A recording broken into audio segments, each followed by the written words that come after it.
개혁주의라고 하면 개혁파라고 부흥과 개혁사 같은 데는 개혁주의라는 단어보다는 개혁파라는 단어를 더 좋아하고요. 담대하게 우리는 개혁파다 얘기하는데요. 영어로는 reformed라고 되어 있어요. reformed는 아까 오 목사님 말씀하신 것처럼 칼빈의 기독교 강요를 기초로 해서 이제 종교 개혁이 발생하면서 그 내용들이 유럽과 그리고 시간이 지나면서 이제 영국과 그리고 그 위에 더 시간이 지나면서 미국으로 들어가면서 이 유럽의 독일과 또 프랑스와 또 그 다음에 그 네덜란드와 이러한 여러 그 유럽 지역을 중심으로 하는 벨기에와 이런 유럽 중심으로 하는 그러한 그 리폼드가 나름대로 형성되면서 이것이 이제 영국으로 넘어가면서 소위 영미개혁주의라는 그 어떤 컬러가 좀 틀린 그러한 종류로 발전하게 됩니다. 그래서 이 영미 쪽으로는 이제 소위 퓨리탄스, 즉 청교도라는 쪽으로 발전하게 되고 이 청교도로 인해서 이제 영미 쪽에서 만들어진 리폼드의 신앙 고백은 웨스트민스터 신앙 고백이라는 것으로 이제 수렴이 됩니다. 그래서 웨스트민스터 신앙 고백과 이제 우리가 지금 주일날 다루게 되는 소요리 문답 그리고 대요리 문답, 이것은 하나의 웨스트민스터 신앙 고백, 즉 영국과 미국에 기초한 그런 어떤 리폼드의 신앙 고백의 절정이라고 보시면 되겠어요. 반면에 이제 그 유럽에서는 유럽 나름대로 그 이제 이 네덜란드 같은 데서는 그 굉장히 많은 이 카톨릭하고 개신교 사이에 어떤 갈등과 또 이 전쟁과 정치적인 문제와 그런 것이 이제 벨기에랄지 또 스위스랄지 그런 독일, 특히 독일 같은 데서 이제 그런 갈등을 겪으면서 거기서 이제 세 가지 일치 신조라는 것으로 이제 나오게 됩니다. 그 세 가지 일치 신조가 벨직, 그다음 하이델베르그, 그리고 도르트 신경이에요.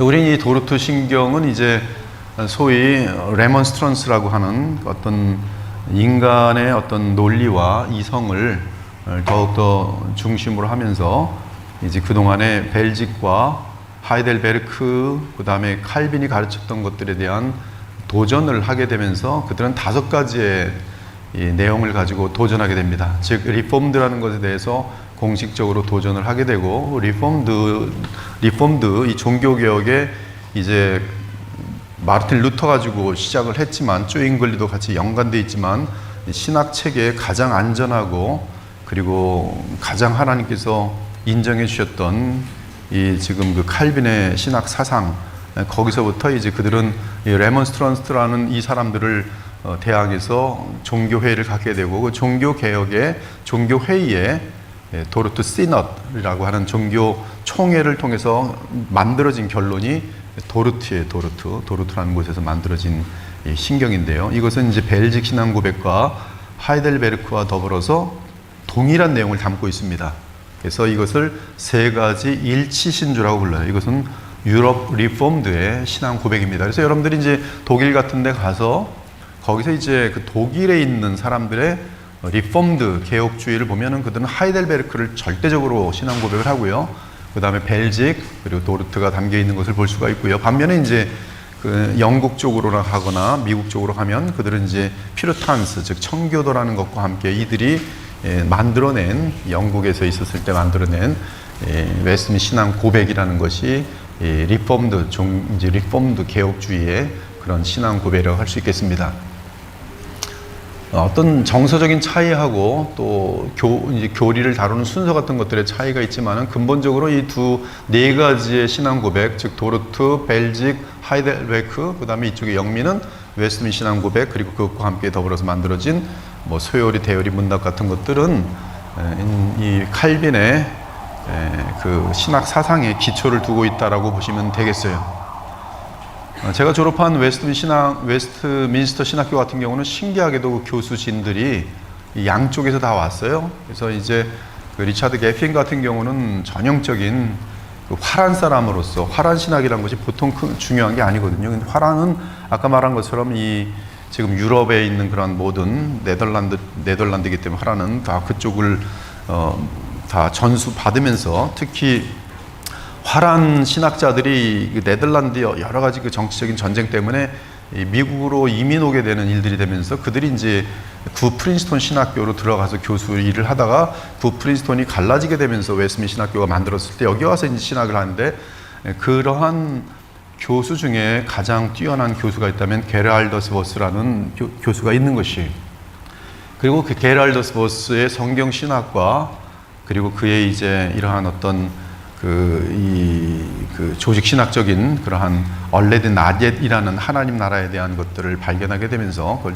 정확하게 이제 웨스민 신학교의 정체성을 갖게 되는데요. 웨스민 신학교는 그래서 이제 이 두 가지의 기둥에 서 있습니다. 하나는 반틸이라는 철학자의 기둥과 이 반틸은 이 이성과 믿음의 관계는 먼저 하나님의 계시를 믿는 믿음이 앞설 때 이성이 정상적인 이성의 기능을 하게 된다는 presupposition 그 어떤 먼저의 믿음의 앞섬을 먼저 얘기를 하면서 믿음이 없이는 바른 이성적인 사고가 불가능하다는 그 어마어마한 귀한 어떤 성경을 바로 의지하게 만드는 그러한 철학적인 관점 속에서의 믿음과 접목된 가르침을 가르친 사람이 반틸이고요. 그리고 이제 이 리폼드에서 지금까지 아직 이것을 넘어서는 발전은 없는데 게랄더스 보스라는 사람 및 이제 그로 인하여 이제 제가 볼 때는 그의 가장 큰 수제자가 리차드 게핀이라는 분인데 저는 그에게서 수학을 했어요. 그래서 그러한 내용들이 이제 여러분들이 지금 접하게 되면서 오늘 보게 되는 도르트입니다. 이것은 정통이에요. 한마디로 정통 중에 정통입니다. 여기에 도전하는 것들은 짝퉁이에요.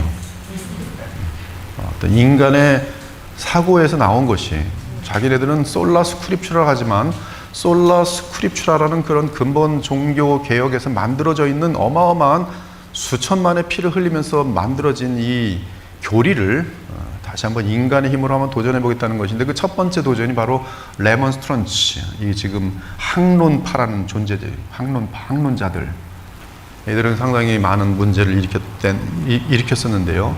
아무튼 이 도르트 신경에서 튤립이라는 것이 나옵니다. 이것이 바로 정확하게 칼빈주의예요. 칼빈주의는 그 이전엔 없습니다. 칼빈의 가르침이 있고 칼빈의 기독교 강요라는 것이 있었지만 칼빈주의라는 것이 나름대로 이제 정립된 것은 바로 이 학론자들에 대한 공식적인 어떤 도전에 의해서 칼빈의 가장 중요한 핵심을 구원론에 관해서 특히 거듭남에 대한 부분에 있어서는 다시 한번 이 튤립에 대한 정리를 하게 됩니다.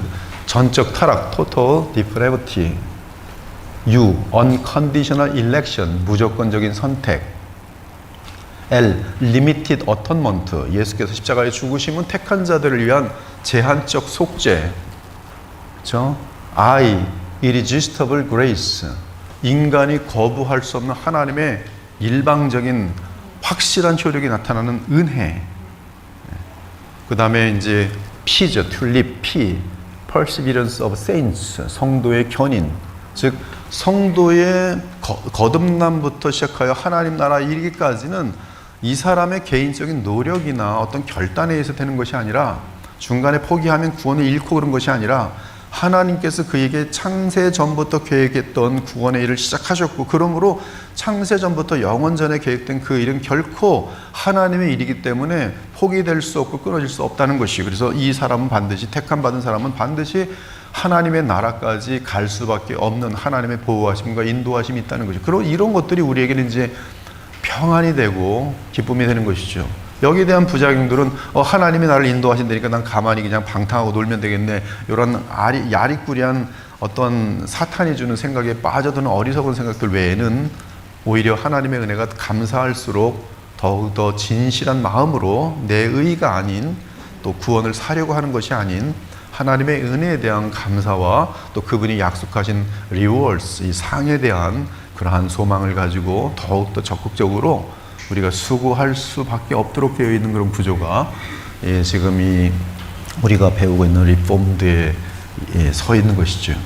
저는 리폼드를 뭐 나름대로 하던 지금까지 장로교회에서 벗어나지 않으면서 붙들고 있었지만 리폼드라는 것이 자칫 이 리폼드 교리가 너무나 소중함에도 불구하고 리폼드의 교리가 가리키고 있는 주 예수 그리스도에 대해서 놓치면 리폼드가 얼마나 무능하고 얼마나 판단이 앞서게 되는지 인간의 죄악 때문에, 인간의 죄성 때문에 그런 사이드 이펙트, 부작용이 나타나는 것을 보면서 이 교회를 세울 때는 리폼드에 서서 예수 그리스도를 놓치지 말자라는 그런 전제 속에서 그리스도 중심의 리폼드, 그래서 개혁 복음주의, 우리 이제 개혁 복음주의, 리폼드지만 복음을 놓치지 않는, 즉 리폼드에는 복음이 담겨 있습니다. 그러나 그것을 인간이 너무나 약하기 때문에 너무 쉽게 복음을 놓치는 거예요. 그래서 리폼드에 서서 복음을 외쳐야 되는 그러한 사명을 받고 세워진 교회가 이 교회입니다.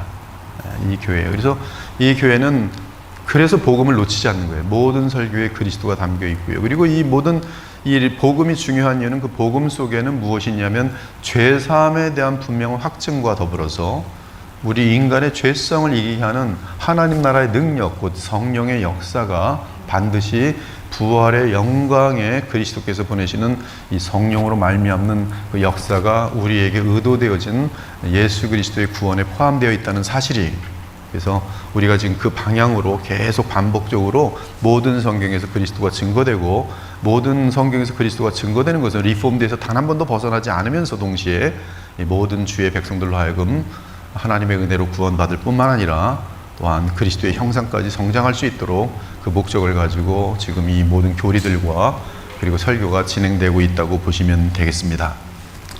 이 레몬스트런스 그 항론하고 저항하는 것을 그냥 명사로 쓰면 레몬스트런스고요. 그렇게 항론하며 대항했던 자들을 이제 사람들은 레몬스트런스, 이 항론자들이라고 되어 있습니다. 이들은 알미니우스라는 사람의 제자들이었어요.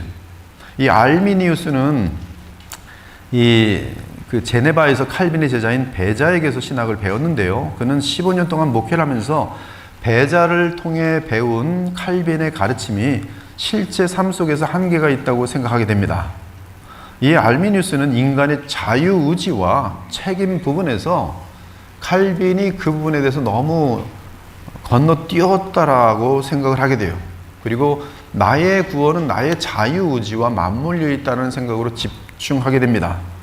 그러므로는 인간의 자유의지를 점점 높이면서 결국 나의 구원 문제는 내게 달려있는 것이지 하나님과의 어떤 관계 속에서 결국 나의 구원 문제는 나의 자유의지적인 면이 성경에서도 보장된다라고 그는 그렇게 보게 된 것이, 그러면서 칼빈의 예정론과 칼빈의 리폼드에 대해서 노골적으로 반론을 제시하는데 이 사람은 되게 간사했습니다. 교수직을 잃지 않기 위해서 사람들 앞에서는 나는 칼빈 리폼드를 지지합니다, 나는 벨직 신앙 고백을 지지합니다라고 얘기하는데 자기 말을 좀 듣는 사람들이 있으면 조그만 방에 몰래 모여가지고 아니야 다 틀렸어, 너희들이 이거 배워야 돼, 이렇게 해서 제자들을 키우기 시작합니다. 그리고 끝까지 알미니우스는 자기는 리폼드에 속한다라고 공식적으로 얘기하지만 그러나 속으로는 위선적으로 행동하게 되면서 이 제자들이 많이 늘어났을 때 이들이 벌떡 일어나고 우리는 알미니우스의 밴드 이렇게 배웠습니다라고 하면서 그들은 이제 이 노골적으로 그때서야 이 제자들에 의해서 이제 도전이 공식적으로 총회로 올라가게 되는 것이에요. 그래서 그것에 의해서 이제 총회를 갖게 되는 것이 지금 이 도르투 총회가 되겠어요. 그래서 도르투 신경은 화란에서 있었던 사건인데요. 화란의 개혁교회 안에 일어났던 알미니안 교리 논쟁이 발단이 되어 작성된 신경입니다. 그리고 이 총회에서는 알미니우스의 주장은 이단으로 규정되었어요. 심지어 하나님의 이름으로 이의 가르침에 대해서 저주를 선포했습니다. 말씀의 권위에 서서 내려진 저주기 때문에 이것은 틀린 것이. 그러나 교회 역사 속에서 알미니안 주의는 그때도 죽지 않았고 지금까지 살아서 많은 영향을 끼쳤습니다. 감리교 안에도 알미니안 요소가 있고요. 많은 개신교 목사들의 대부분의 설교에는 알미니안 요소가 여전히 발견됩니다. 그리고 장로교회라고 하지만 지금은 알미니안을 가르쳐도 몰라요.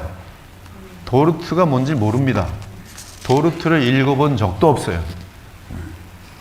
이 도르트 신경의 5가지 내용은 켈빈주의라고 하는 튤립인데요. 아까 말씀드린 것처럼 이 첫 번째는 이 뭐 순서대로 하지 않을게요. 먼저 이 U부터 하겠습니다. Unconditional election. 하나님의 구원 사역은 무조건적인 선택이다. 이 도르트의 결론입니다.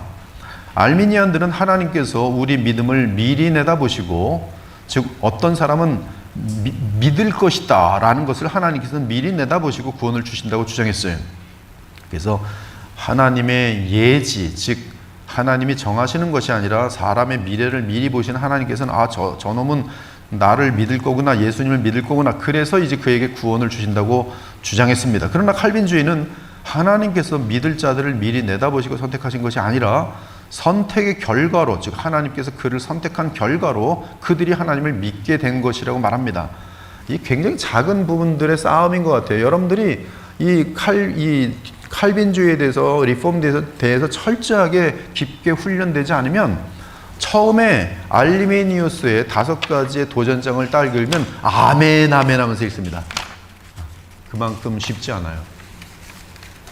지금 욥기를 다룰 텐데요. 욥기에서 지금 새벽 아침에 다루고 있어요. 이제 앞으로 이제 이 3장부터 어마어마하게 진행되는 이 욥의 세 친구와의 그 대화 속에서 보면 지금 이 깊게 하나님의 말씀과 또 이러한 어떤 예리함을 갖지 못하면은 욥의 세 친구의 말에서 아멘 아멘 하면서 듣는 거예요. 아멘 아멘 하면서.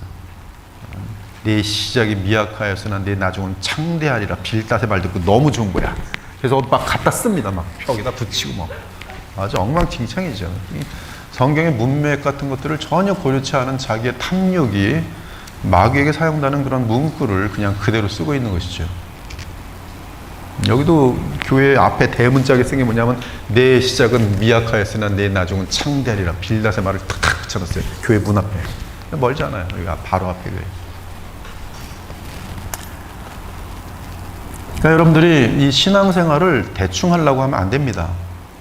대충 하려고 하면 그냥 이단 이만희가 와서 이만희 그룹들이 몇 명 와서 막 설치면 쑥 거기로 가서 이제 한동안 이만희 교회 다닐 사람 되게 많아요. 마귀의 이 간교함, 간계함, 그것은 인간의 그런 어떤 생각으로 그 이겨낼 수 있는 게 아닙니다. 하나님 말씀을 잘 하셔야 돼요. 역사를 잘 하셔야 돼요. 지금 이것도 그렇잖아요. 하나님, 지금 알미니우스, 즉 레몬스트런츠는 하나님께서는 어떤 사람의 믿음을 미리 보시고 저놈이 믿을 놈이구나 하고 그런 다음에 그를 선택했다. 그래서 선택하면 어떻게 되는 거예요? 그에게 이제 복음을 전하는 사람을 보낼 것이고, 아니면 그가 복음이 전파되는 곳으로 이렇게 섭리 가운데 데려올 것이고, 그래서 이제 믿을 것이니까 이런 섭리를 역사해서 믿게, 이제 그가 이제 믿는 것이죠. 그가 믿는 거예요. 하나님은 그냥 이런 환경만 만들어 주시고 이제 택해서 믿게 하는 것이죠. 이 선택의 결과로 인하여 하나님을 믿게 된 것이라 칼빈주의는 말합니다. 저들은 믿을 것을 아시고 하나님이 선택했다라고 말하는 것이고, 이런 하나님의 구원의 선택은 즉흥적인 것이 아니라 영원전부터 하나님께서 계획하시고 작정하신 결과다. 그러면 이러한 싸움이 누가 맞느냐는 것이죠. 그것은 다시 솔라 스크립처라고 돌아가는 거예요.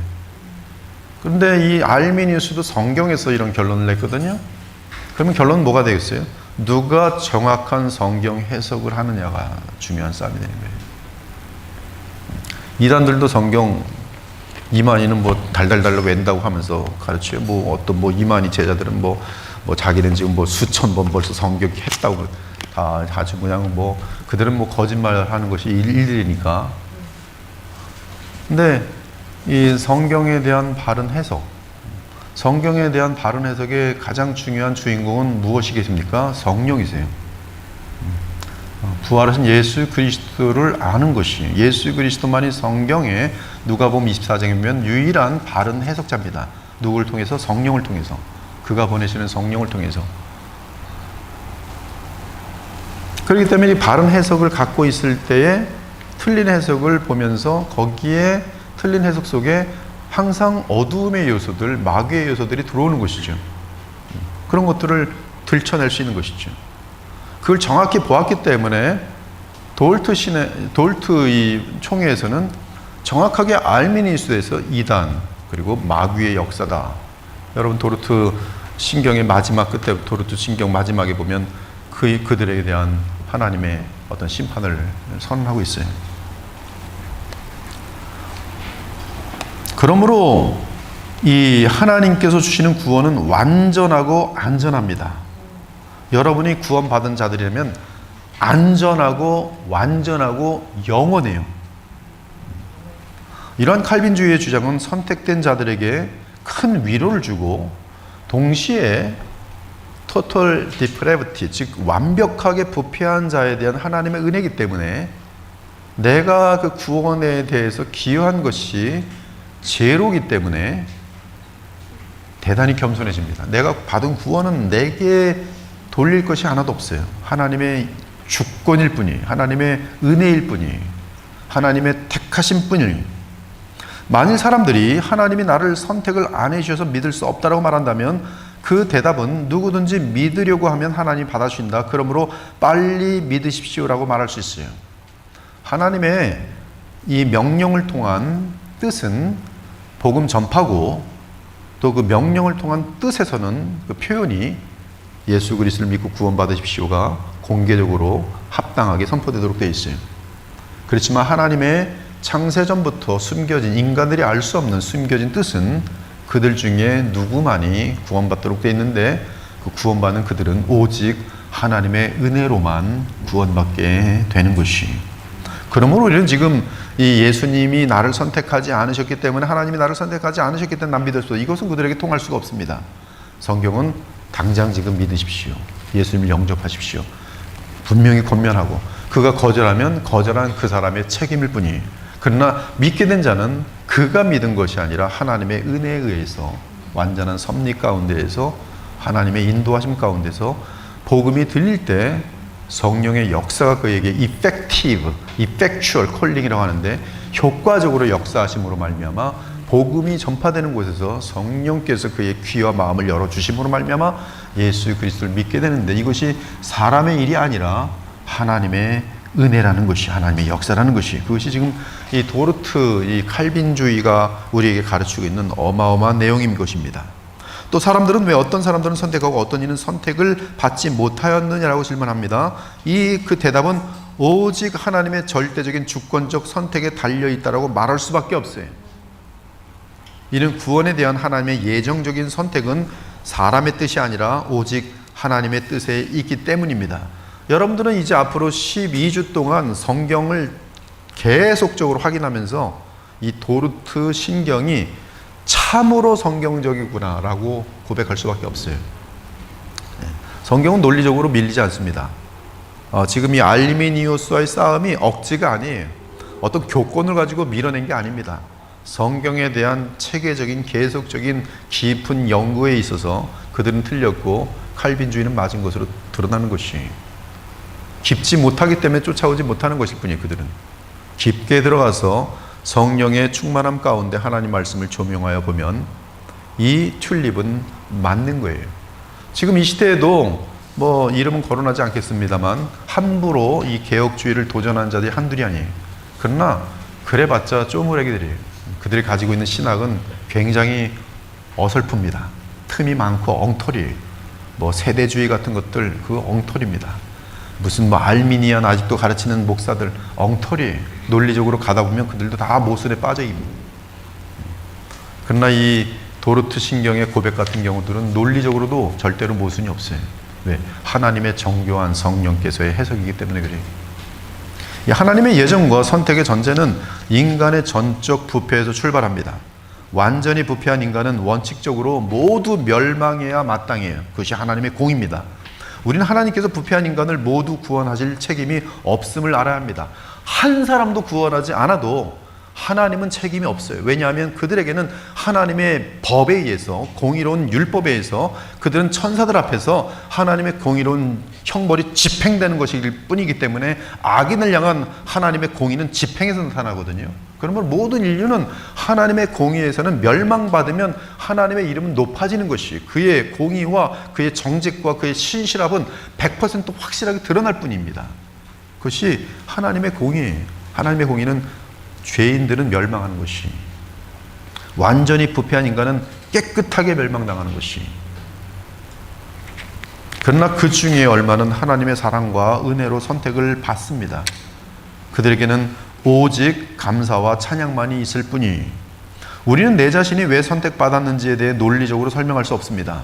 절대 설명할 수 없어요. 나는 저 여자애보다 내가 훨씬 예뻐서 구원받았어. 이거 바보죠. 나는 저 사람보다 머리가 좋아서 구원받았어. 이것도 되게 바보예요. 그렇죠? 우리는 내 자신이 왜 선택받았는지에 대해 논리적으로 설명할 수 없습니다. 또한 내가 선택받은 사실에 대해서도 논리적인 설명이 불가능합니다. 논리적으로 설명이 불가능해요. 오직 알 수 있는 것은, 내가 구원받은 것을 알 수 있는 것은 진실한 신앙 고백과 그 진실한 신앙 고백 속에서 역사하는 성령으로 인한 생명의 열매들이, 생명이, 즉 새 생명이 있는 자들에게는 새 생명이 있음으로 인한 인식과 의식과 행동과 그리고 열매가 있어요. 순종이 있습니다. 하나님을 향한 순종이 있어요. 이것은 그가 그 안에 새 생명이 있는 증거입니다. 그러니까 그것을 통해서 우리는 알 수 있는 것이지 무슨 논리로 가지고 되는 것이 아니에요. 그러나 우리가 선택받았다는 것은 우리의 삶 속에서 나타나는 성령의 열매를 알 수 있습니다. 이는 예수님을 믿어 구원받은 사람들은 결국 생명의 열매를 맺기 때문이에요. 우리가 조그만 생명의 열매라도 맺으면 우리는 하나님이 나를 선택하셨음을 알 수 있습니다. 그러므로 성령의 열매를 맺는 그리스도인들은 언제든지 하나님이 자신을 택하신 사실에 대해 담대한 확신을 가질 수 있어요. 여러분들이 특별히 성령으로 거듭난 사람인지에 대한 확인은 주로 어디서 나타나냐 하면 예수 그리스도와의 관계예요. 예수 그리스도에 대한 인식입니다. 예수님이 하나님의 아들이고 그리스도 곧 나의 왕이시며 나의 대제사장이시며 그가 마지막 말씀이며 마지막 최종 권위의 선자라는 것에 대해서 조금도 의심하지 않고 그분의 인격을 둘째 아담으로서 알고 그와 교제하고 있다면, 그와 대화하고 있다면, 그분께 기도하고 있다면 여러분은 구원받은 사람입니다. 생명이 있는 사람이에요. 그리고 생명이 있는 것은 지워지지 않습니다. 중간에 여러분들이 큰 죄악을 질지라도 회개하고 돌아오도록 하나님이 역사하시지 그를 가룟 유다처럼 버리는 일이 없어요. 다음 주에 다루겠지만 가룟 유다와 베드로는 차이가 범죄의 질이 차이가 있는 것이 아니에요. 범죄의 질에 의해서는, 그 깊이에 대해서는 둘 다 동일합니다. 베드로도 저주하며 예수 그리스도를 부인하였고요. 이 가룟 유다는 예수 그리스도를 믿지 않음으로 그를 팔아버렸어요. 그런데 가룟 유다하고 베드로의 차이는 예수께서 하신 말씀에서 분명히 차이가 납니다. 가룟 유다에 대해서는 예수께서 네가 나지 않았더라면 좋았을 것이라고 말씀합니다. 그러나 베드로를 향해서는 사단이 너를 밀가부로 타려고 청구했지만 내가 너를 위하여 기도한다라고 되어 있어요. 그리고 반드시 너는 회복될 것이니 그때 나의 형제들을 너희가 섬기라, 그렇게 되어 있어요. 즉 정확하게 예수께서는 지금 이 둘을 보면서, 12제자 속에 있는 둘을 보면서도 하나는 하나님이 택한 자기 백성이고 하나는 처음부터 자기 백성이 아닌 가라지라는 것을 알 수 있어요. 그러므로 중간에 베드로가 가룟 유다가 된 것도 아니고 가룟 유다가 무슨 제자가 된 것이 아니에요. 그냥 처음부터 가짜고 처음부터 진짜예요. 진짜인데도 동일한 가룟 유다의 버금가는 범죄를 저지를 수 있는 것이, 깨어있지 않으면. 그러나 그가 범죄했다고 해서 지옥으로 떨어지는 거 아니에요. 왜? 이 사람을 위해서 예수께서는 십자가에 죽으셨기 때문에 이는 반드시 죄사함을 이미 받은 것이고 돌아올 수밖에 없도록 되어 있는 것이, 그것이 바로 저와 여러분들이에요.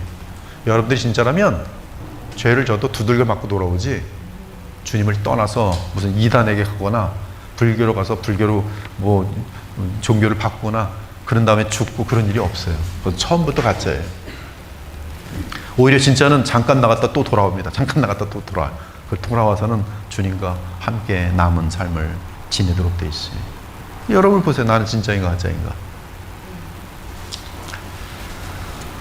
그러므로 이 하나님의 은혜를 알게 될 때 우리는 하나님의 그 선택에 대해서, 변함없음에 대해서 안심하면서 얼마나 감사하게 되는지 모릅니다. 둘째는 하나님의 구원 사역은 제한적인 속죄의 사역이, 알미니안주의는 예수님이 모든 사람을 위해 죽으셨다는 보편 속죄론을 주장합니다. 예수께서는 모든 사람을 위해 죽으셨고 구원받은 사람은 나를 위해 죽으셨더라 선택하는 사람, 믿는 사람들만 구원받는다는 거예요. 그리고 예수님이 나를 위해 죽으셨다는 것을 안 믿는 사람들은 구원받지 못한다는 거예요. 그러나 예수님 모든 사람을 위해 죽으셨다는 것이. 그러면 구원은 누구에 있는 거예요? 믿었으니까 있는 거고 얘는 안 믿었으니까 못 받는 거예요. 이것이 알미니언주의, 알미니언주의. 그러나 이 알미니언주의가 대부분의 사람들의 마음속에 있어요. 예수님 모든 사람을 위해 죽으셨고 나는 믿었고, 나는 믿었는데 어떻게 믿었냐고 물으면 똑똑해서, 마음이 순수해서, 진실해서, 헛소리하는 거죠. 교만한 말들이 나오는 것이죠. 저 사람 못 믿었고, 왜 못 믿는? 저 고집이 세서, 못생겨서, 머리가 나빠서 헛소리하는 것이죠. 그러나 이제 예수께서는 십자가에 죽으실 때 자기 백성을 위해 죽으세요. 정확하게 여러분들 한 분 한 분을 위해 죽으신 거예요. 마음속에 다 품으시고, 독생하신 하나님의 아들의 마음속에 한 사람도 빠짐없이 100마리 양이면 그 100마리 양 전부를 마음속에 두시고 하나하나 눈물과 무한한 영원한 사랑으로 사랑하시면서 죽으신 것이, 내가 죽어줄 테니 아무나 나를 믿고 구원받아라, 그게 아니란 말이지. 죽으실 때도 그의 사역 때에도 우리 모두가 단 한 사람도 빠짐없이 그분 마음속에 담겨 있었어요. 이게 진짜 사랑이죠. 알미니안과 계속 차이가, 엄청난 차이가 나요. 그러기에 칼빈주의는 제한적 속죄론을 주장합니다. 곧 하나님께서 선택하신 자들에게만 그리스도의 피의 속죄 사역이 유효하다고 말하는 것이, 물론 예수 그리스도의 피는 모든 사람들의 죄를 속하기에 충분합니다. 그의 사역의 효력은 unlimited, 무한합니다. 그럼에도 불구하고 칼빈주의는 속죄의 효과는 선택받은 자들에게만 나타난다고 주장합니다. 분명한 것은 예수님의 피는 모든 믿는 자를 구속하셨고 그 구속의 효과는 모든 사람의 구원의 필요 충분 조건이 됩니다. 이때 믿는 자들, 그 믿는 자들의 믿음은 바로 하나님의 은혜라는 것이 하나님의 은혜예요. 여러분이 예수님을 믿게 되었습니까? 그 믿게 되었던 근원은 성령께서 역사하심으로 여러분의 마음속에 생겨난 지정의의 변화의 믿음이에요.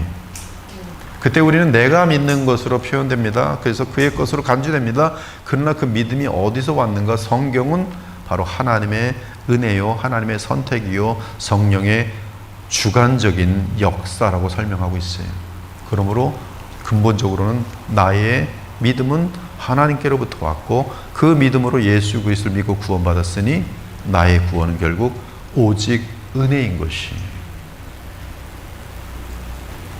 세 번째, 인간의 전적인 타락, total depravity, 전적인 부패란 원죄로 말미암아 인간은 하나님 보시기에 선이 전혀 없는 무가치한 상태가 되었음을 의미합니다. 원죄는 인류의 대표인 아담이 지은 죄로 인해 모든 인류가 모태에서부터 죄를 가지고 태어나는 것을 말합니다. 다윗의 고백은 이를 증거합니다. 내가 죄악 중에 출생하였으며 모친이 죄 중에 나를 잉태하나이다. 성경은 모든 사람이 전적으로 부패해서 스스로 복음을 선택하고 믿을 수 없다고 말합니다. 그러므로 전적으로 부패한 인간은 구원에 있어서 완전히 무능한 존재예요. 내가 나를 구원할 수 없어요. 완전히 무능합니다. 즉 죄로 말미암아 인간은 자기 힘으로 선을 행할 수 없습니다. 부패한 인간은 스스로 하나님을 사랑하고 이웃을 사랑하는 자리에 결단코 나아갈 수 없어요. 그러므로 오직 하나님께서 먼저 은혜를 주셔야만 우리 모두는 복음의 자리로 나아갈 수 있습니다. 불가항력적 은혜. 알미니안도 처음부터 끝까지 은혜를 말하지만 이 은혜를 인간이 거부할 수 있다고 주장합니다. 그래서 알미니안 사상에 빠진 사람은 두렵고 떨림으로 구원을 이루라는 말을 오늘도 구원을 이룰 수 있으니 놓치지 말라, 그렇게 가르쳐요. 오늘도 긴장해야 돼. 오늘 긴장 안 하다가 대형사고 큰 죄지면 너도 구원에서 탈락할 수 있어요. 대형죄 하여튼 불륜 같은 거 저질러 그러면 끝나는 거예요. 그냥 너는 한참 지옥으로 생명까지 다 얻었다가 생명도 잃고 천국도 잃고 다 잃어버리고 대죄 때문에 뚝 하고 지옥으로 떨어지는 거예요. 그런 일이 발생하면 안 되는 거예요. 예수님을 놓치면 안 되는 거예요. 어떻게든지 붙들고 있어야 돼요. 놓치면 그냥 지옥으로 떨어지는 거예요. 우리는 놓치면 두들겨 맞는 것을 설명해요. 지옥으로 떨어지는 게 아니라 두들겨 맞아요. 하나님께 가만두지 않습니다. 칼빈주의는 하나님이 선택하기로 작정한 사람은 하나님이 주시는 은혜를 끝내 거부할 수 없다고 말합니다. 그 은혜를 거부하려고 하면 두들겨 패서라도 그를 끌고 가시는 거예요. 그것이 칼빈주의. 아무리 강팍한 사람이라도 하나님이 그의 마음을 녹이셔서 결국 하나님의 오래 참는 사랑으로 설복시킵니다. 그래서 이 주님의 택함을 받은 사람은 끝에 가서 뭘 느낀지 아세요? 나는 그토록 주님을 도망치려고 했는데 끝까지 나를 놓아주지 아니하신 하나님의 영원한 사랑. 그 사랑 없었더라면 난 분명히 지옥에 떨어졌을 텐데 주의 사랑이 나를 영원히 놓치라는 거예요. 나 같은 죄인을 왜 놓지 않으시고 천국을 데려가십니까? 나는 분명히 지옥을 그렇게 좋아하고 죄만 좋아하던 사람이 어떻게 나를 이렇게 변화시켜서 주님 좋아하도록 만드셨습니까? 나는 나를 아는데 죄덩어리 중에 악인 중에 악인인데 어떻게 나를 이러한 악인을, 그 마음을 변화시키셔서 주님을 향하여 착한 마음을 갖게 하고 사람들을 사랑하게 하시고 더러운 것들을 싫어하게 하셨나이까? 오직 하나님의 은혜입니다. 하나님 영원히 칭송받으시옵소서 노래하게 됩니다. 이것이 바로 이 칼빈주의에서의 바른 교리 가운데서 나오는 하나님에 대한 바른 인식과 더불어 나의 구원에 대한 감사 찬양의 인식으로 정확하게 나타나는 현상인 것이. 그러나 알미니어스는 내가 잘했으니까 구원받은 거고 내가 놓치면 또 못한 거니까 계속 나의 구원은 나에게 달려있어요. 나의 자유의지라는 것. 알미니우스가 얼마나 악한지 아십니까? 베드로가 나는 결단코 예수님을 부인하지 않겠습니까? 않겠습니다. 이 자만죄, 자만의 죄에 그 인간의 연약한 자유의지를 믿으라고요? 베드로가 바로 지금 사람들 앞에서 그냥 이들은 다 부인할지라도, 그 베드로가 지금 거짓말하는 겁니까? 진심이에요. 진심이 나는 절대로 예수님을 놓지 않습니다. 다 부인해도 나는 예수를 부인하지 않습니다. 진심이에요. 근데 뭘 모르고 있어요? 인간의 연약함을 모르고 있어요. 만약에 알미니안의 말이라면 지금 베드로는 어디 가요? 지옥에 떨어지지. 바로 그 순간에 부인했으니까. 저주하며 부인했는데 지옥 떨어가야죠. 그러나 베드로가 지옥 들어갔습니까? 회복시키잖아요. 예수께서 찾아오셔서 네가 이들보다 나를 더 사랑하느냐? 껍질이죠. 죄송합니다. 이 교만했던 사람, 인간, 죄송합니다. 그러나 내 진심이 주를 사랑하면서 주께서 하시나이다. 내 양을 먹이라. 하나님께서 연약한 신자를 끝내 붙드셔서 구원의 완성을 이루신다고 주장해요. 구원을 시작하신 이가 우리를 끝까지 인도하실 것이. 그러므로 신자는 자신의 믿음을 신앙하지 않고 주의 신실하심을 신앙합니다. 얼마나 아름다운 주의 신실하심을 믿어요. 이는 믿음을 주신 주님만이 구원을 온전히 이루어 가시기 때문입니다. 그래서 이제 그 도표를 한번 그려봤는데요. 도르트 신경은 하란에서 열린 도르트 총회에서 구원과 관련한 5가지 주요 핵심에 대해 내린 결론인데요. 알미니안주의 한번 다 쭉 한번 봅니다. 알미니안주의만 쭉 먼저 볼게요. 알미니안주의 5대 교리, 자유의지 혹은 인간의 능력. 비록 인간의 본성은 타락으로 말미암아 심각한 영향을 받았지만 인간의 영적 상태가 전적으로 무력한 상태에 처한 것은 아니다. 하나님은 은혜롭게도 모든 죄인으로 하여금 회개하게도 하시고 믿게도 하시지만 인간의 자유를 침해하지 않는 방식으로 하신다. 즉 내 구원은 나에게 달려있다라는 거예요. 하나님은 인간의 자유의지를 존중해서 너 구원받고 싶어? 오늘은 쉬는데 그럼 넌 지옥 가. 하나님이 결정하지 않는다는 거예요. 난 너한테 구원의 기회를 줘서 네가 그럼 거절했으면 넌 지옥 가. 인간의 자유를 침해하지 않는 방식으로 하신다. 죄인은 각각 자유의지를 소유하고 있으며 그의 영원한 운명은 그가 그것을 어떻게 사용하는가에 달려있다. 인간의 자유의지는 영적인 문제들에 있어서 선과 악을 선택할 수 있는 그의 능력으로 구성되어 있다. 인간의 의지는 그의 죄된 본성에 종속되어 있는 것이 아니다. 인간의 자유의지는 죄로부터 종속되지 않아요. 그것은 자유예요. 즉 하나님을 선택할 수 있고 선도 선택할 수 있고 선을 계속 행할 수도 있어요. 왜? 인간의 의지는 죄에 종속되어 있지 않기 때문에. 죄인은 각자 하나님의 성령과 협력하여 중생을 얻거나 혹은 하나님의 은혜를 거부하여 멸망에도 이를 수 있는 능력을 가지고 있다. 인간의 자유의지는 거절, 선택에 의해서 결정난다.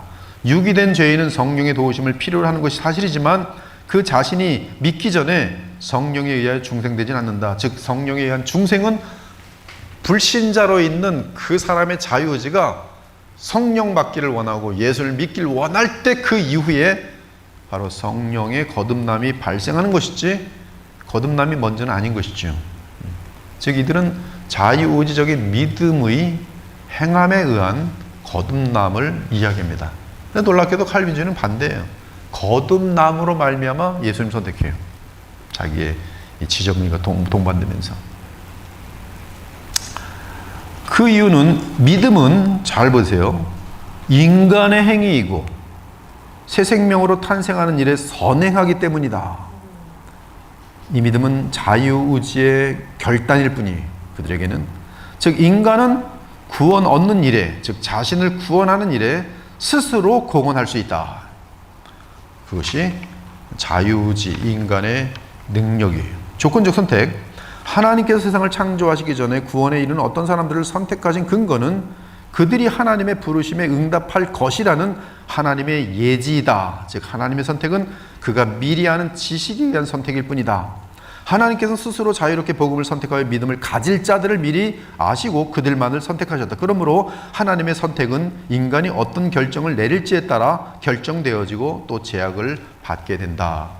하나님께서 미리 아시고 선택의 근거로 삼으시는 믿음이란 이런 의미에서 하나님께서 죄인에게 주시는 선물이 아니라 인간 의지의 결과일 따름이다. 즉 이들에게 믿음은 계속 인간 의지의 결단이에요. 결단. 어떤 사람이 믿음을 가질 수 있는가 없는가의 여부는 전적으로 인간에게 달려있는 것이며 따라서 구원을 받게 되는 선택 역시 그러하다. 내가 구원받는 것은 내가 선택하는 것이. 하나님은 스스로 자유의지를 가지고 그리스도를 선택할 자들을 미리 하시고 그들을 택하셨다. 결국 구원의 궁극적인 원인은 하나님이 죄인을 선택하는 것이 아니라 죄인이 그리스도를 선택하는 것이다. 보편 구속 또는 일반 속죄. 그리스도의 구속사역은 모든 사람들로 하여금 구원받는 일을 가능하게 한 것은 사실이지만 모든 사람의 구원을 실제적으로 보장하는 것은 아니다. 여기서 그리스도의 구속사역은 모든 사람을 위해 가능성만 던져준 것이, 그리고 그 가능성을 자기 것으로 만든 것은 자신의 선택이지. 결국 비록 그리스도께서 모든 사람과 각 사람들을 위해서 죽은 것은 사실이지만 오직 그를 믿는 자들만 구원을 얻을 수 있다. 이때 믿는 행위는 바로 이 사람의 자유의지적 선택이에요. 그리스도의 죽으심이 죄인들을 용서하는 일에 능력이 있는 것은 사실이지만 그를 믿는 것이 구원의 조건이므로 실제적으로 모든 사람이 구원받는 것은 아니다. 모든 사람이 죄를 사함받는 것은 아니다. 그리스도의 구속은 인간이 그것을 받아들인다는 선택을 하는 조건에서만 효과적이다. 성령은 효과적으로 거부될 수 있다. 성령은 복음의 초청에 의해 외적으로 부름을 입은 자들을 내적으로 부르신다. 성령은 죄인들이 구원 얻기에 필요한 모든 일들을 하신다. 그러나 인간은 그가 자유한 만큼 성공적으로 성령의 부르심을 거부할 수 있다. 성령은 죄인이 믿지 않는 한 중생시킬 수 없다. 즉 믿음, 인간이 공헌하는 믿음입니다. 부분입니다. 믿음이 선행해야만 중생이 가능하게 되는 것이다. 결국 인간의 자유의지는 그리스도의 구속사역을 적용함에 있어서 성령을 제한한다. 아무리 성령의 역사가 있다, 강하다 할지라도 인간의 자유의지를 이기지 못한다는 것이, 성령은 그와 함께 걸어가고자 하는 자들만을 그리스도에게로 인도할 수 있다. 죄인이 응답하기 전에는 성령께서 생명을 주실 수 없다. 그러므로 하나님의 은총은 거부되어질 수 있다. 하나님의 은혜는 인간에 의하여 거부될 수 있고 방해받을 수도 있으며 또한 종종 그렇게 되는 것이 사실이다. 은혜로부터의 타락, 믿고 진실로 구원을 얻은 자들도 믿음과 그 이외의 것을 지키는 데 실패하면, 구원을 얻었음에도 믿음을 지키는 것이 실패하면 그들은 구원을 상실할 수 있다. 이 나쁜 놈들이 아닙니까? 여러분들은 이런 거 들으면은 이런 의견도 있을 수 있지, 이러면 안 되는 거예요. 얼마나 하나님의 은혜와 하나님의 사랑을 지금 더럽히고 있는 것입니까? 지금 모든 알미니안주의자들이 이 점에 대해서 일치하는 것은 아니다. 즉 어떤 사람들은 신자들이 그리스도 안에서 영원히 안전하다 주장하는데 결국 죄인이 한번 거듭나게 되면 그는 결코 유익이 될 수 없다는 것이다. 그래서 알미니안 중에는 또 끝까지 믿는 그러한 부류들도 있어요. 아무튼 알미니안에 의하면 구원은 주도권을 가진 하나님과 반드시 응답해야만 하는 인간의 노력이, 여기서 인간의 노력보다 인간의 결정이 결합됨으로써만 가능하다. 결합될 때 완성된다. 즉 인간의 구원은 하나님의 은혜 플러스 인간의 자유의지의 결단, 이것이 결합될 때만 완성된다. 인간의 그 존엄을 엄청나게 높이는 것이죠. 인간의 자유의지. 그래서 다시 또 구원을 잃기도 하고 다시 또 얻기도 하고, 여기서 인간의 반응은 결정적인 요소가 된다. 하나님은 모든 사람들을 위해 구원을 제공하셨지만 그의 구원에 대한 준비는 스스로 자유의지를 가지고 하나님과 협력할 것을 선택해서 하나님의 은총의 제안을 받아들이는 자에게만 효력을 미치는 것이다. 인간의 의지는 결정적인 점에서 결정적인 역할을 한다.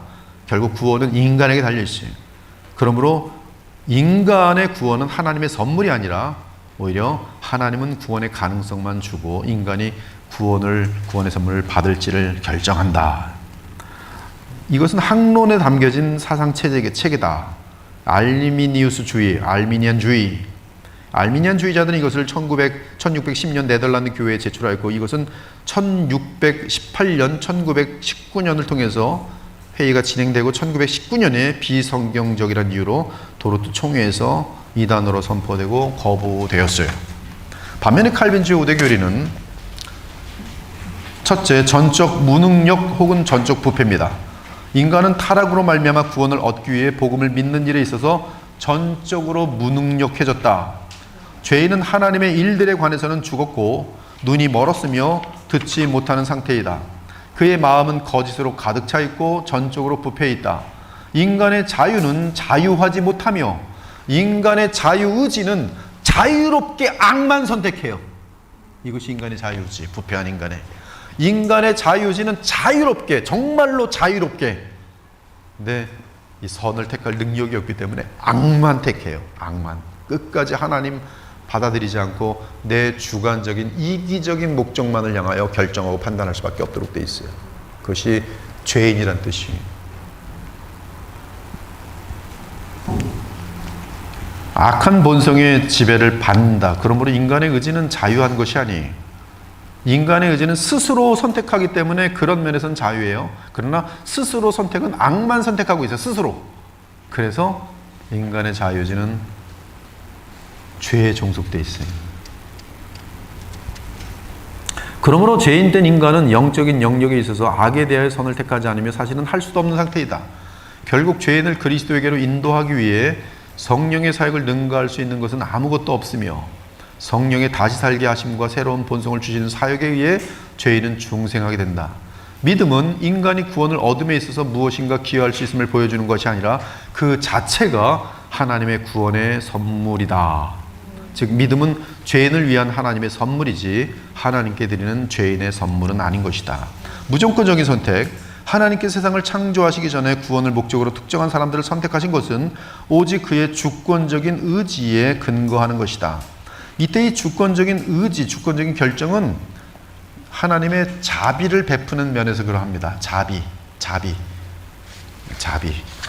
하나님의 공의는 모든 피조물에게, 특히 인간에게 적용되는데 하나님의 공의는 법이에요. 율법, 선악과, 십계명. 거기에 조금이라도 먼지만큼이라도 저촉되면 그것은 무한하시고 영원하신 하나님 앞에는 영원한 형벌을 받기에 조금도 하자가 없어요. 바이러스 같은 거기 때문에 하나님께서 그 먼지만한 죄라도 받아들이면 하나님의 공의는 무너집니다. 그렇잖아요. 조금씩 죄를 허용하면 그 정도 되지. 그러면 나중에 더 악한 죄악들도 점점 어디서 선을 긋고 어디서 선을 긋고 선을 어디서 긋을 겁니다. 선은 확실하게 가야 돼요. 아니면 아닌 거고 기면 긴 거예요. 아무리 작든 말든.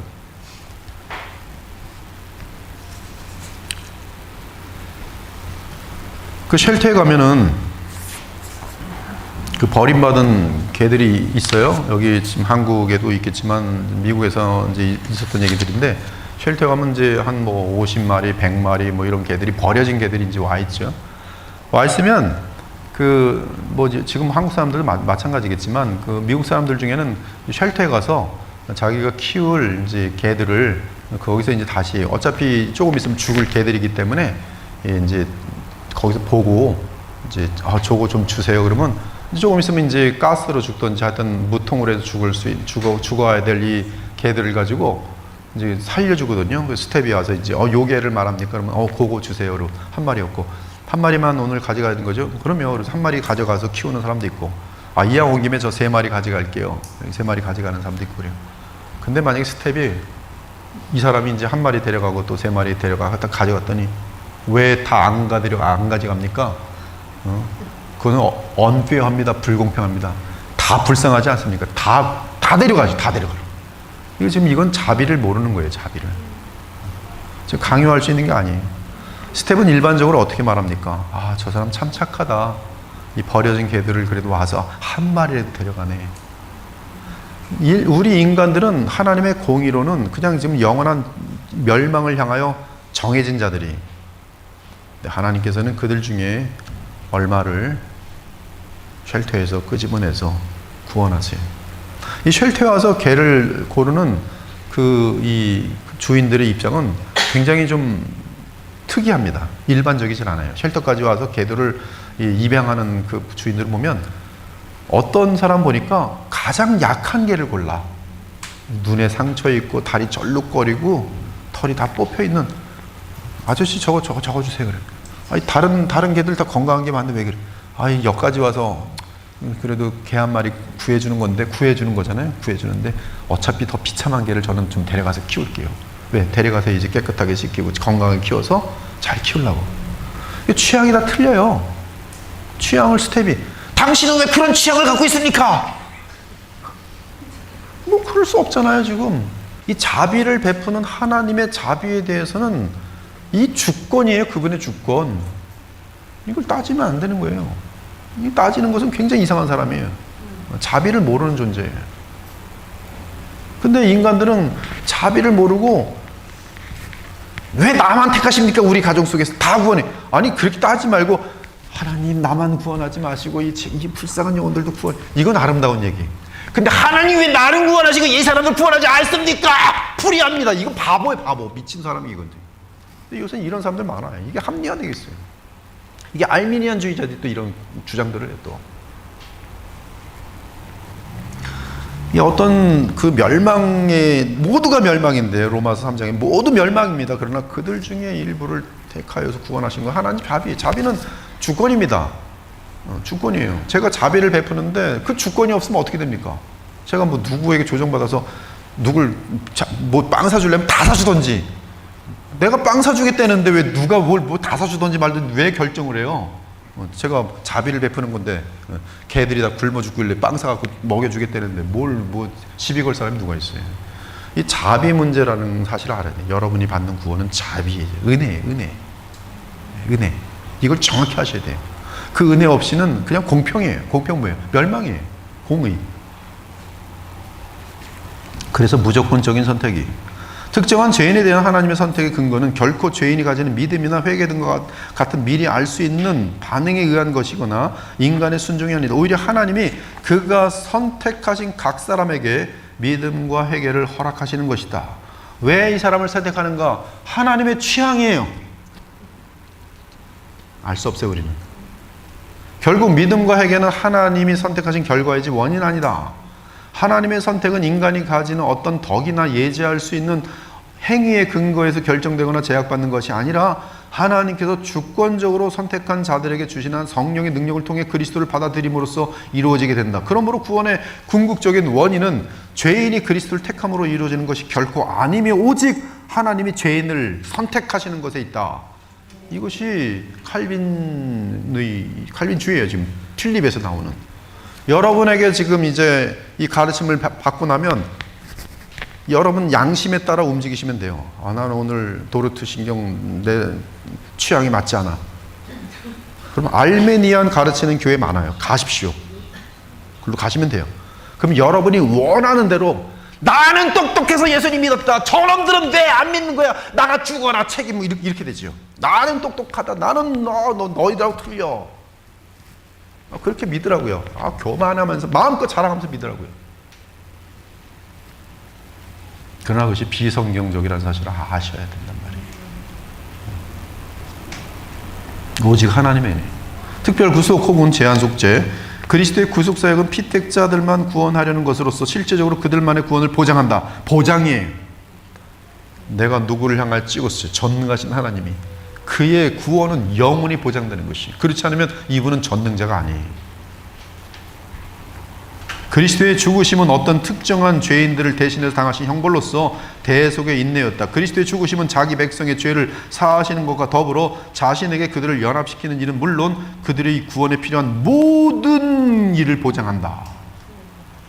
믿음의 은총은 성령을 통하여 그리스도께서 대신 죽어주신 모든 자들에게 골고루 적용되며 따라서 그들의 구원은 확실하게 확증된다. 성령의 효과적인 부르심은 거부할 수 없는 은총이다. 여러분이 얼마나 주님을 도망쳐 왔습니까? 근데 어떻게 된 것인지 목줄 잡혀가지고 여기 와서 지금 앉아있잖아요. 여기 지금 왜 앉아있습니까? 지금 이 시간에.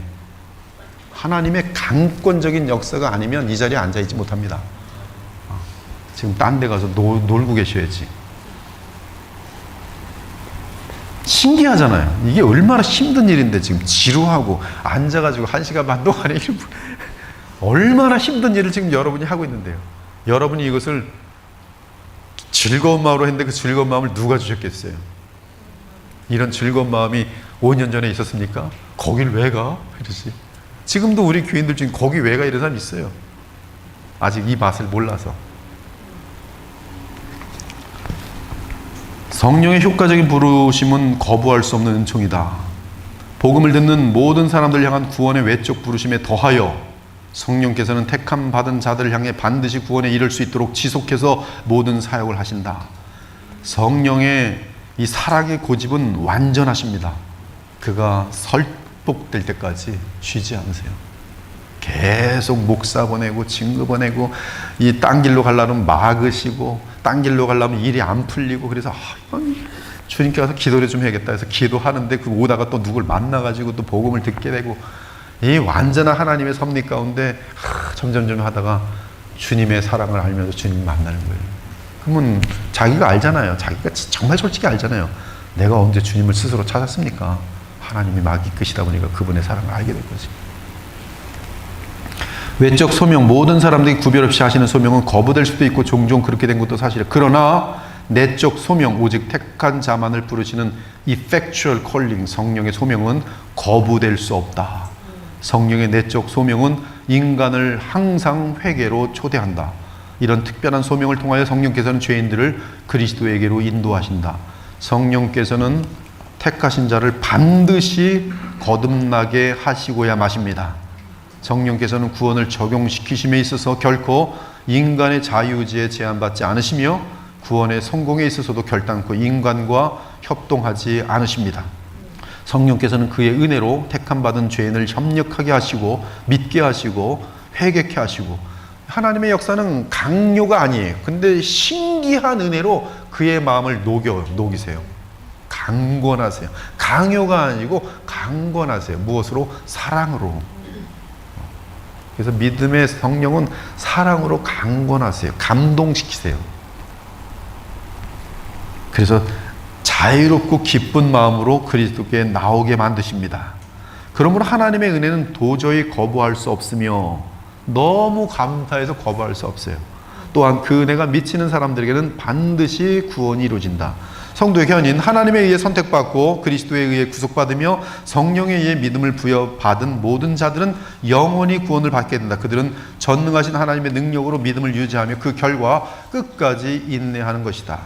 이러한 칼빈주의에 의하면 구원은 삼위일체 하나님의 전적인 능력에 의해 성취된다. 더 발전된 말에 의하면 인간의 구원은 히스토리아 살로티스, 즉 하나님 성삼위 하나님의 구속사에 의하여 그 구속사를, 즉 십자가의 죽으심과 부활 사건이 주를 이루는 실체를 성령께서 뜻하신 바, 즉 성삼위 하나님 간에 계약된 언약된 바에 따라 성령이 그 영혼에게 찾아가 역사하심으로 오도 솔루투스, 오르도 살루티스, 즉 여러분의 구원의 여정이 시작되는 것이, 그러므로 하나님의 일방적인 역사입니다.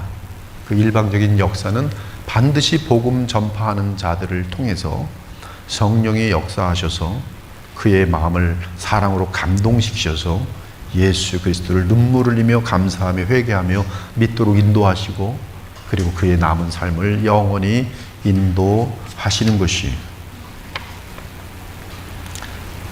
모든 과정, 선택, 구속, 중생, 그것은 하나님의 사역이며 오직 은혜로 말미암는 것이다. 그러므로 인간이 아니라 하나님이 구원의 은총을 받을 자를 결정하신다. 이 사실은 도르트 총회에서 재확인됩니다. 이 신학 체계는 1619년 도르트 총회에서 성경에 담긴 구원의 교리로서 재확인됩니다. 이 체계는 당시에 5대 교리, 즉 알미니안 주의자들이 제출한 5대 레몬스트런스에 상응하는 대답을 하기 위해 튤립, 칼빈주의 튤립 교리로 알려지게 되었어요. 그래서 이미 말씀드린 것처럼 이것이 바로 도르트 총회의 내용이에요. 그래서 이 도르트 총회, 이 도르트 신경을 보면 큰 4개의 장으로 되어 있어요. 4개 장. 5개 장으로 되어 있지 않고 4개의 장으로 되어 있고, 세 번째 과에서 2개의 내용을 한꺼번에 다루면서 4개의 장으로 되어 있고, 이 4개의 장은 각각 이제 1장, 1과 1항 그런 식으로 쭉 나가다가 이제 알미니안주의의 주장들에 대해서 반박하는 형식으로 이제 나머지 정리하고 한 장을 마치고, 또 다시 또 이제 제2항 해서 또 제2장에서 쭉 나가다가 또 알미니안 주장들에 대해서 다시 반박하면서 또 마무리하면서 챕터 4개로 해서 이 도르트 신경은 마무리되어 있습니다. 그래서 오늘 지금 한 20분 남았는데 첫 번째 주요 핵심 교리 일단은 시작을 해놔야지 다음 주부터도 더 많이 진도가 착착 나갈 것 같아요. 일단 1항, 오늘 1항까지 마칠 수 있도록 한번 해보겠습니다. 1항, 하나님의 예정 교리에 대한 결정. 제1항 제1장 첫 번째 주요 핵심 교리, 하나님의 선택과 유기. 제1과 하나님의 예정 교리에 대한 결정. 제1항 모든 사람을 정죄하신 하나님의 권한. 모든 인간은 아담 안에서 범죄하여 저주 아래 놓여 있으며 영원한 죽음을 받기에 합당하다. 하나님께서 그들을 죄와 저주 아래 내버려 두시고 그들의 죄로 인하여 정죄하시더라도 이는 그들에게 아무런 불의를 행하신 것이 아니다. 이 교훈은 사도가 말한 다음 내용과 같다. 이는 모든 입을 막고 온 세상으로 하나님의 심판 아래 있게 하려 함이니라.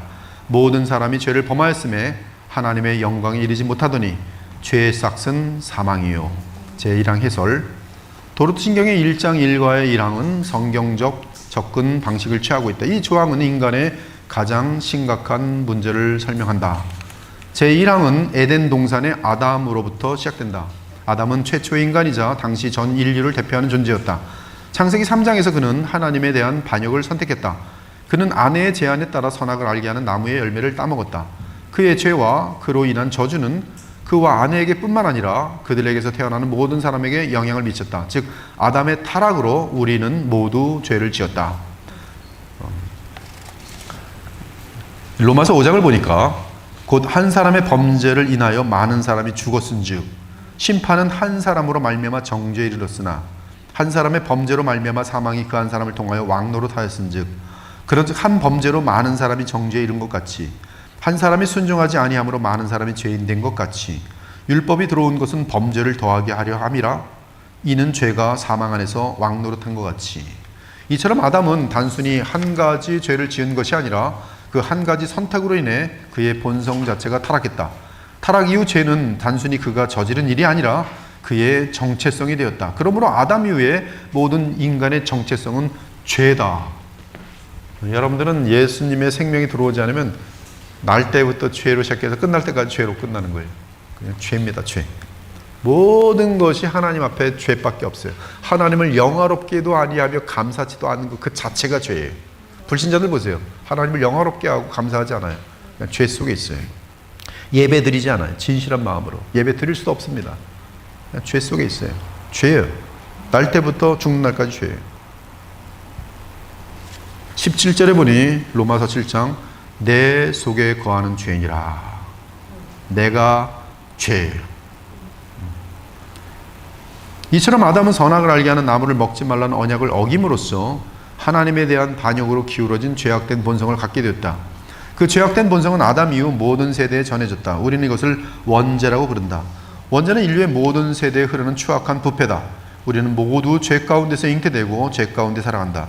내가 죄악 중에 출생하였으며 어머니가 죄 중에 나를 잉태하였나이다. 이처럼 모든 인간은 태어날 때부터 지니게 된 죄성의 결과로 호흡을 지니고 사는 동안 실제로 죄악을 짓는다. 우리가 왜 죄악을 짓습니까? 왜 그렇게 많은 죄를 짓고 삽니까? 죄인이기 때문에 그래요. 죄이기 때문에 그래요. 핑계할 수 없어요. 그냥 내가 죄기 때문에. 애도 보면은 얘한테 뭐 죄를 가르쳐 준 적이 없어요.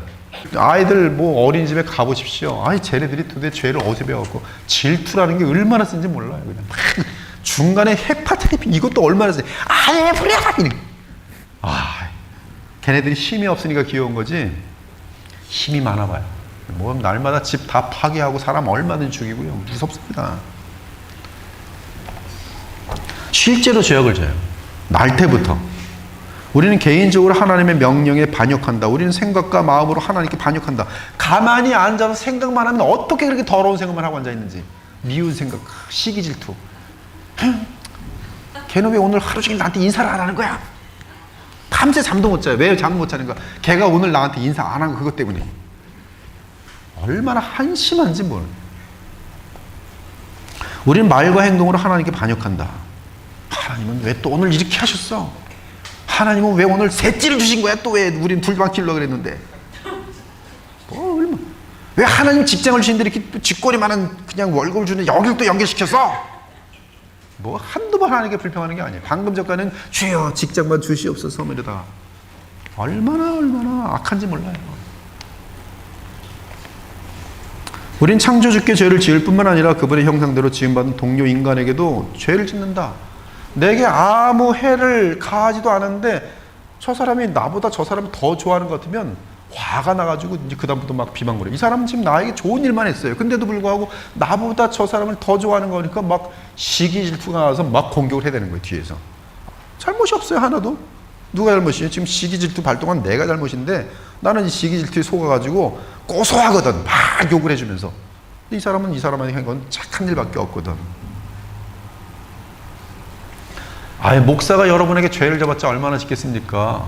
여러분 다 사랑하려고 애를 쓰는데 근데 조금만 요 사람만 관심만 보이면 저쪽에서 어느새 뭐 그 사람 내가 잘해준 것만은 없는데 벌써 휙 돌아가지고 뭐 인사도 안 하고 뭐 다니고 막 그래. 뭐 어쩌라는 거예요 그러면 도대체. 그래서 이 사람 내 좀 관심 줘야겠다. 일로 했더니 이쪽에서 갑자기 또 삐쳐요 또. 다 좋아야겠다 다 좋아야 돼. 그럼 또 저쪽에서 왜 저 사람들만 좋아하냐고 또 그래요 저쪽에서. 이게 뭐예요 도대체. 그분의 형상대로 지음받는 동료 인간의 죄를 짓는다. 우리는 한두 번이 아니라 지속적으로 죄를 짓는다. 미움, 시기, 질투, 다툼, 욕망, 더러움, 교만. 조금만 좀 아는 듯하면 교만해지고요. 조금만 권한을 주면 무슨 뭐 엄청난 뭐 대통령이라는 것처럼 스스로 자가망상에 빠지고요. 우리의 부패한 마음에는 죄의 하수가 끊임없이 흐르고 있다. 우리의 부패한 마음에서는 하나님 보시기에 악취가 난다. 그러므로 부패한 인간은 하나님께 불쾌한 존재이다. 제1항은 성경 구절 3개를 기록하여 놓았다. 이는 모든 입을 막고 온 세상으로 하나님의 심판 아래 있게 하려 함이니라. 모든 사람이 죄를 범하였으며 하나님의 영광을 이루지 못하더니 죄의 삭은 사망이요 삭은 대가를 말한다. 모든 죄악된 일에 대한 삭은 죽음이다. 죽음이 바로 당신이 얻은 삭시다. 이것이 바로 하나님의 율법에 의한 공의입니다. 공의. 죽음은 우리 모두가 얻은 삭시. 우리는 죄 때문에 하나님으로부터 영원한 죽음을 받아 마땅해요. 반드시 죽을지니라. 하나님은 실언하시는 분이 아닙니다. 여기서 우리는 하나님과 그분의 성품을 살펴볼 필요가 있다. 자, 재밌습니다. 많은 사람들이 하나님을 관대한 할아버지 모습처럼 생각한다. 또는 산타클로스 할아버지 같이 여긴다. 하나님은 쾌활하시고 모든 사람에게 선물을 주고 싶어 하신다. 그분은 당신이 착할 때 기뻐하시고 악할 때는 기분 나빠하시지만 그래도 용서하시고 받아주신다. 이것이 일반 사람들이 생각하는 하나님에 대한 인식이에요. 가짜 하나님에 대한 인식이 대부분의 사람들이 갖고 있는. 그분은 당신이 착할 때 기뻐하시고 악할 때는 기분 나빠하시지만 그래도 용서하시고 받아주신다. 그러므로 대부분의 사람이 천국에 들어간다. 물론 히틀러, 아동 성추행범, 연쇄살인범 등 정말 나쁜 사람들은 천국에 들어갈 수 없다. 그러나 일반적인 평범한 사람들은 다들 여러 가지 죄가 있더라도 지옥에 떨어질 정도는 아니라서 관대하신 하나님께서 천국으로 받아주실 것이라고 생각한다. 그래서 불신자 장례식을 가보아도 일반적으로 돌아가신 분이 천국에 들어가 있고 그곳에서 안식하고 있다는 말을 듣는다. 때로는 그 사람이 하늘에서 우리를 내려다보고 있다는 말을 듣게 된다. 그들은 하나님이 죽은 그 사람이 그리 악한 사람이 아니었기 때문에 받아들여 주셨다고 믿는다. 하나님은 오직 모든 사람이 보기에 정말 매우 나쁜 사람만 영원히 존재를 제거하시거나 지옥에 떨어뜨리신다. 그들은 하나님의 주요 특징은 사랑이시며 따라서 모든 죄악을 용납하시고 모든 것을 간과하신다는 것이다. 그러므로 일반 불신자들의 마음은 죽은 불신자 앞에서 마음이 태어나다. 예? 불신자들 장례식 가면 술들 먹으면서 신납니다. 뭐 이제 80 넘어서 돌아갔으면 호상했다 그러면서 다들 뭐 즐거워하고 뭐 하하 웃고 그래요. 근데 그들 마음속에 뭐예요?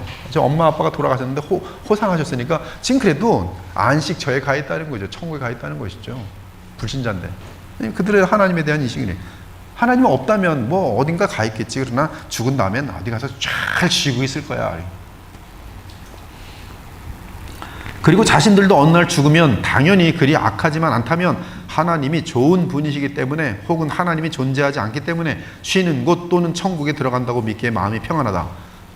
최악은 아마 죽은 다음엔 존재하지 않을 것이다. 인간이란 존재 자체가 없어진다. 죽음과 함께. 그러니까 뭐 편하죠. 그러나 그들이 믿는 하나님은 성경을 통해 계시된 참 하나님이 아니다. 그들이 추측하는 자신들의 상상 속의 하나님일 뿐이다. 예를 들어 성경으로 계시된 참 하나님은 다음과 같다. 여호와는 질투하시며 보복하시는 하나님이시라. 여호와는 보복하시며 진노하실 때 자기를 거스른 자에게 보복하시며 자기를 대적하는 자에게 진노를 품으시며 여호와는 노하기를 더디하시며 권능이 크시며 벌 받을 자를 결코 내버려 두지 아니하시느니라. 여호와의 길은 회오리 바람과 강풍에 있고 구름은 그의 발에 티끌리로다. 물론 하나님은 그에게 피하는 자에게 선하시지만 그가 범람하는 물로 그것을 진멸하시고 자기 대적들을 흑암으로 쫓아내신다. 그러면 성경에서 말하는 하나님의 원수는 누구일까? 나훔서에서는 구체적으로 니느웨 사람들이었지만 구약 성경의 다른 곳에서는 모든 죄인에게 동일하게 적용되는 것을 알 수 있다. 즉 하나님의 원수는 그분을 사랑하기를 거부하고 그분의 율법의 표준에 반역하는 사람들이다. 하나님의 아들 예수 그리스도를 믿지 않는 자들이다. 구약 성경의 다른 여러 구절도 모든 죄인을 향한 하나님의 영원한 진노를 표현한다. 하나님은 의로우신 재판장이시며 매일 분노하시는 하나님이시로다. 사람이 회개하지 아니하면 그가 그의 칼을 가시며 그의 활을 이미 당기어 예비하셨도다.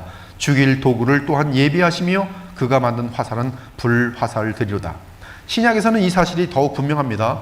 환난을 받는 너희에게는 우리와 함께 안식으로 갚으시는 것이 하나님의 공의시니 주 예수께서 자기의 능력의 천사들과 함께 하늘로부터 불꽃 가운데 나타나실 때에 하나님을 모르는 자들과 우리 주 예수의 복음에 복종하지 않는 자들에게 형벌을 내리시리니 이런 자들은 주의 얼굴과 그의 힘의 영광을 따나 영원한 멸망의 형벌을 받으리로다. 하나님께서는 하나님의 절대적인 율법을 조금이라도 어기면 영원한 사형 선고를 내리십니다. 그 이유는 하나님은 완전하게 고귀하신 무한히 어미하신 분이기 때문이 무한한 위험에 죄를 지으면 무한한 형벌을 받아야 마땅합니다. 결과적으로 우리가 짓는 모든 죄는 하나님 앞에서 매우 심각한 죄를 짓는 것이, 비참한 것은 우리 인간은 가끔 죄를 짓는 것이 아니라 끊임없이 죄를 짓습니다. 그러므로 모든 인간은 율법의 저주 아래 놓여 있어요. 누구든지 온 율법을 지키다가 그 하나를 범하면 모두 범한 자가 되나니 무릇 율법 행위에 속한 자들은 저주 아래 있나니 기록된 바 누구든지 율법책에 기록된 대로 모든 일을 항상 행하지 아니하는 자는 저주 아래 있는 자라 하였습니다.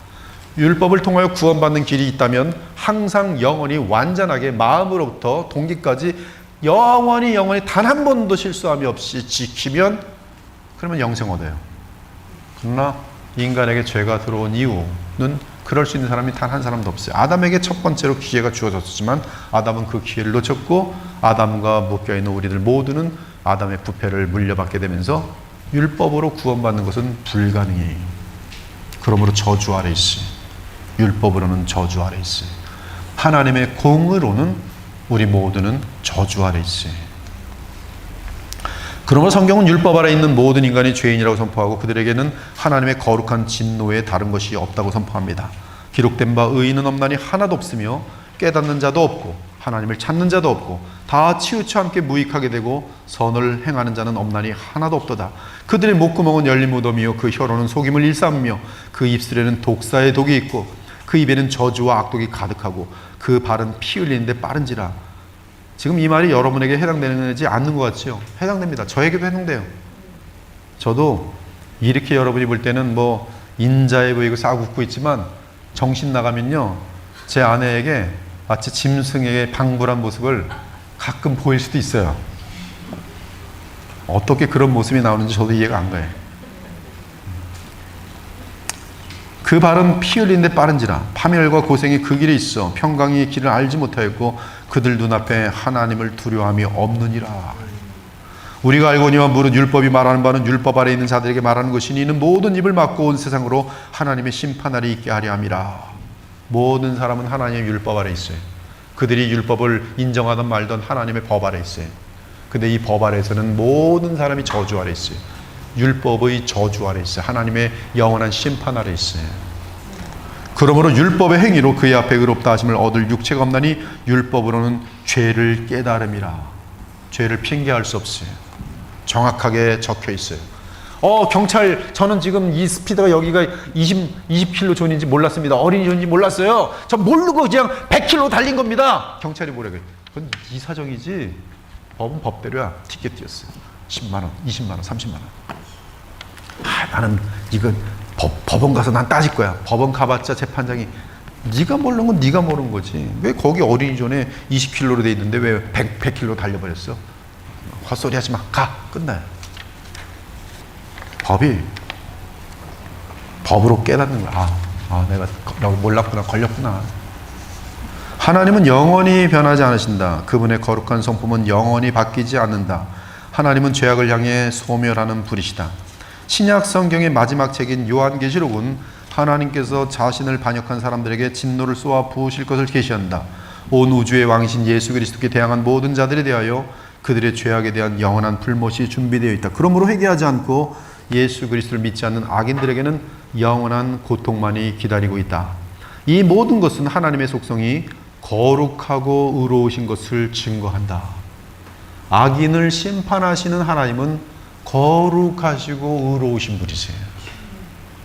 여러분, 재판관이 가장 위대하고 고상하고 소중한 것은 그 재판장이 법대로 집행하는 것이, 그런 재판관은 철면피 같을수록 멋있고 위대해요. 근데 재판관이 쟤 이쁘게 생겼네. 너는 나쁜 짓도 괜찮아. 이거는 조금 지나다가 걸리면 이상이 이런 개떡 같은 재판관이 아니냐. 사람들에게 몰매가 죽어요. 그렇죠? 하나님은 완전한 재판관이 단 조금도 그의 법을 어길 수 없어요. 법대로 집행이, 그 집행은 모든 죄인들은 율법 앞에서 영원한 형량과 진노를 당하는 것이에요. 천사들은 여호와 하나님은 완전한 공의로우신 우리의 하나님이라, 역시 완전하시고 공의로우신 거룩하신 하나님이라 할렐루야 할렐루야 하는 것이, 그것이 하나님의 공의예요. 하나님의 거룩하심은 그가 죄와 완전하게 분리되어 있기 때문에 그 어떤 죄도 용납하실 수 없음을 의미합니다. 그러므로 그분의 나라에는 죄 있는 자들과 죄성을 가진 자들이 있을 수 없어요. 또한 하나님의 공의는 인간들과 정하신 행위 언약, 즉 율법에 따라 그들을 대하신다는 뜻이 약속이에요. 누구든지 율법을 어긴 자는 그에 상응하는 형벌을 받는 것이 공의예요. 하나님은 거룩하시고 공의로우시기 때문에 모든 타락한 인류를 하나님의 심판 아래 두십니다. 그것이 거룩하신 하나님의 권리이며 공의예요. 우리 부패한 인간이 받은 공의로운 율법의 삭은 죽음밖에 없고 그 죽음은 불못으로 이어질 것이 지금 이미 선포됐어요. 그래서 모든 사람이 죽습니다. 한 사람도 예 없이. 그 죽음은 우리가 이미 율법 아래 이미 저주를 받은 상태라는 것이. 그리고 그 죽음은 인간의 영혼과 육체가 분리되는 그 죽음에서 끝나는 것이 아니라 영원한 불못으로 들어가는 것으로 이어지도록 되어 있어요. 하나님은 우리의 원죄와 우리가 지은 실제 죄악에 대해 우리 모두를 지옥으로 판결하시고 형벌하십니다. 이에 대해 아무도 하나님이 잘못했다고 비난할 수 없어요. 인류의 끔찍한 공경은 간단히 말해서 우리는 죄가 있고 하나님은 거룩하고 공의롭다는 사실이, 그 결과는 인간 모두가 정죄를 받고 멸망하는 것이, 모든 인간은 율법의 저주 아래 있어요. 따라서 지옥과 불못을 향하고 있습니다. 정해진 그 운명을 바꾸기 위해 인간이 할 수 있는 일은 아무것도 없습니다. 하나님의 공의와 거룩하심이. 오늘 여기까지 하고 다음 주부터 이 양으로 계속 진도를 나가도록 하겠습니다. 하나님 감사합니다. 하나님을 저희들이 말씀을 통해서 정확히 배워 알기 시작하니 감사합니다.